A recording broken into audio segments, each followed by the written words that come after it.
Hi, everyone, and welcome to the Orb of Influence. Today, I want to talk to you about astrological aspects that we're going through right now in history. So, right now, we have Pluto in Capricorn, that's been there since 2008.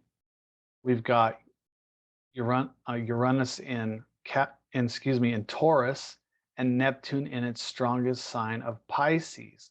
And what that means for our world, because it's these are big things happening on a global scale. And I wanted to show you some of these books that I really love and read a little bit of the history of what happened in the past and what people wrote about years and years ago would happen today. And the last thing I want to cover is children. I have a cousin who called me the other day for a reading, and I was, checking out her chart. She's 5.5 years old, and she had this aspect in her chart that I'll read to you about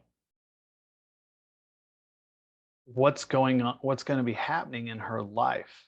And it's very significant for these young kids and, what they stand for and what they're going to believe and what they're here to change and why they should be protected. There's certain things going on that are trying to have children get something put in them, and it it's probably not going to be for their best abilities moving forward. They're going to resist these things as these children have these aspects in their charts. They're not going to be for, if you're a parent, doing this to them, and probably later in life be pretty upset. So I'll read you that aspect of what a 5.5-year-old has.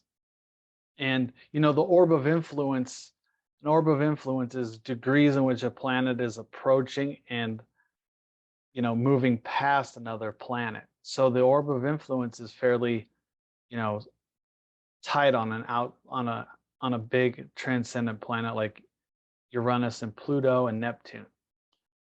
Anyway, it would still occur over several years. So we're talking a fairly wide span of like the Uranus Pluto aspect I'm going to talk about.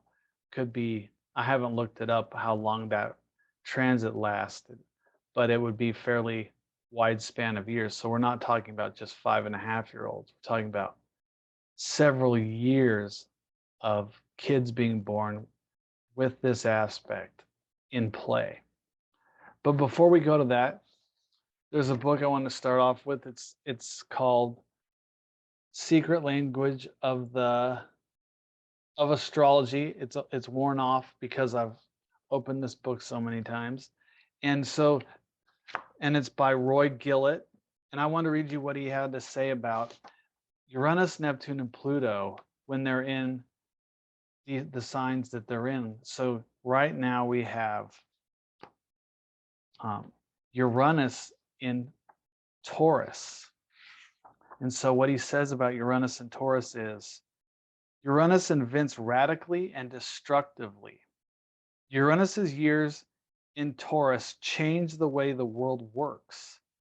New machines are invented. Citizens rebel. Social values are turned upside down.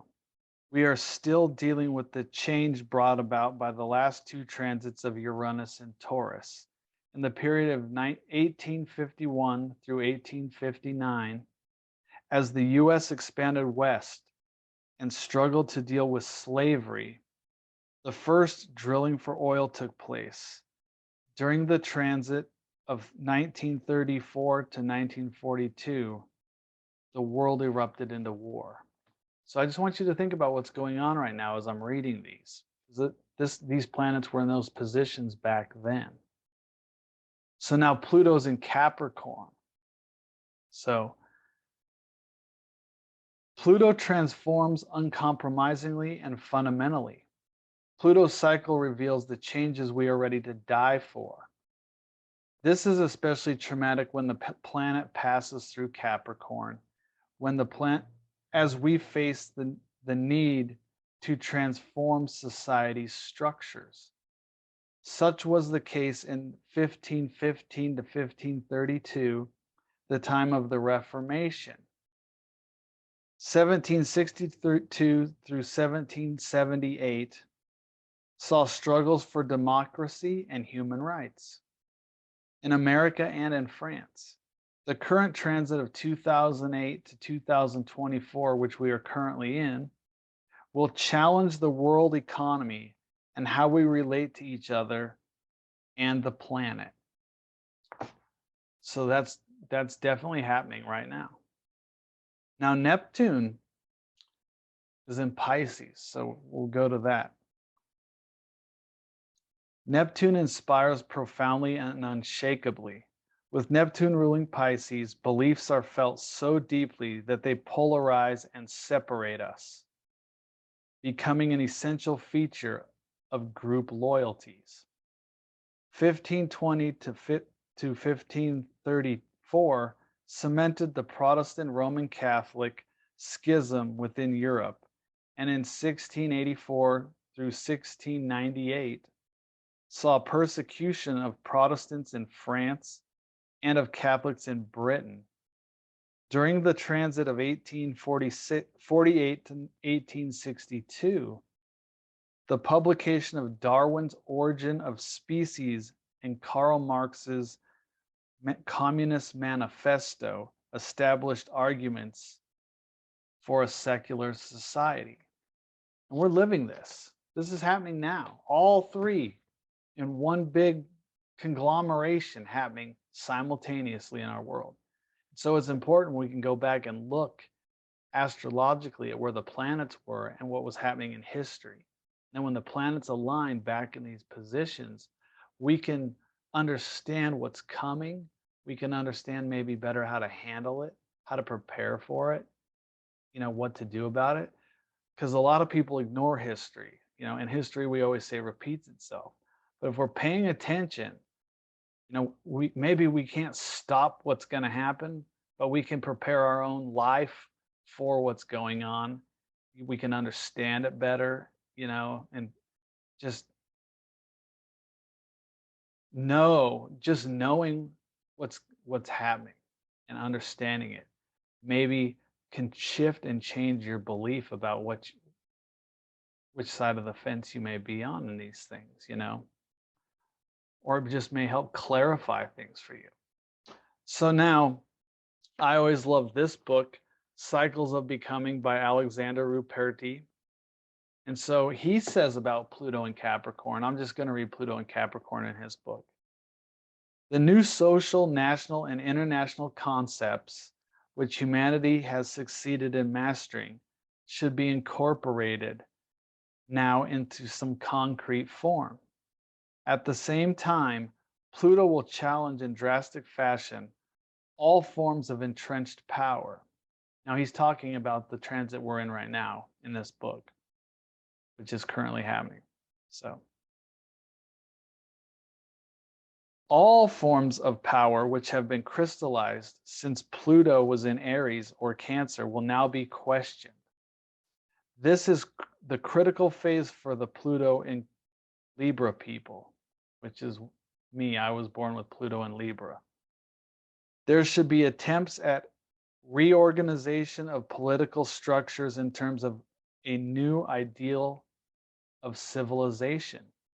A global civilization within which nations and individuals may participate in freedom according to the new goals which humanity has set itself to accomplish. Thank goodness he wrote freedom in there for, humanity to accomplish. So, by him paying attention all these years ago and writing that, it's showing us where this is going to hopefully move to in a positive regard. So, if you like, again, this is his book. So now I'm going to read about the children that have the transit of Uranus squaring Pluto. So this is young children, and why this is important. And it's about almost a page long, so I hope you bear with me through this, but it's important. The square from Uranus to Pluto shows that although there is much you can do to preserve the freedom you enjoy, You prefer to let someone else do it. Remember, we're talking about like 5, 6, 7 year olds and lower. So this is what they're going to be like. You assume there will always be people with the courage to accept this responsibility, so you don't need to add your contribution. But if developments in your immediate environment threaten to curtail your liberties in any way, you would be the first to react. This planetary combination shows that you would be directly affected by such changes. If you are apathetic about preventing them, you are at fault.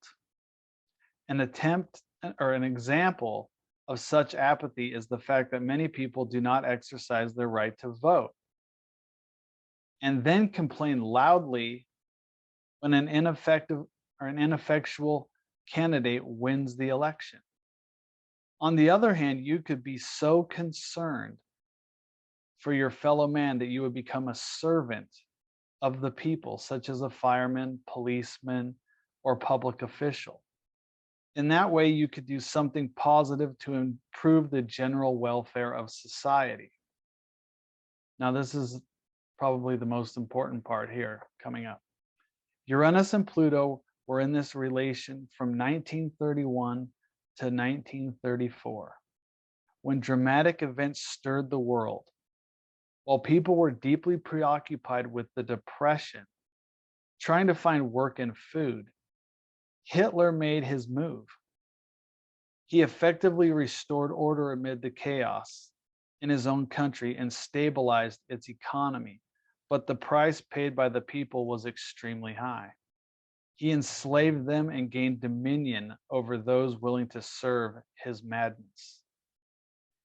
You must be constantly alert to the price you will pay if you fail to respond to the danger signals of any popular movement or political development. There will always be individuals who will try to rise to power when the public is apathetic. We're seeing that today. If your instinct for self-preservation is strong enough, you will protect yourself against such tyrants by taking an active role to establish legal safeguards. You will also urge others to join with you in resisting domination and seeing that such individuals are removed from office. So these kids are going to be on it if they feel called to in the political and social realm.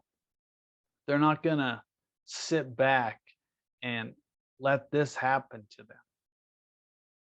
And in my cousin's daughter's chart, the planet Uranus was, neither planet was retrograde, so I don't look at it as a karmic thing, but they're coming in with this need to basically, I would say, rebel against the status quo and transform things into the society that they want to have. And because Pluto is about restoring, tearing down the structures to rebuild anew. And Uranus is enlightened thinking. He rebels against the status quo. He always wants something better, more inventive. He's on a higher level. So these kids are thinking in those terms. And it's not just kids like born in America, it's kids born around the world.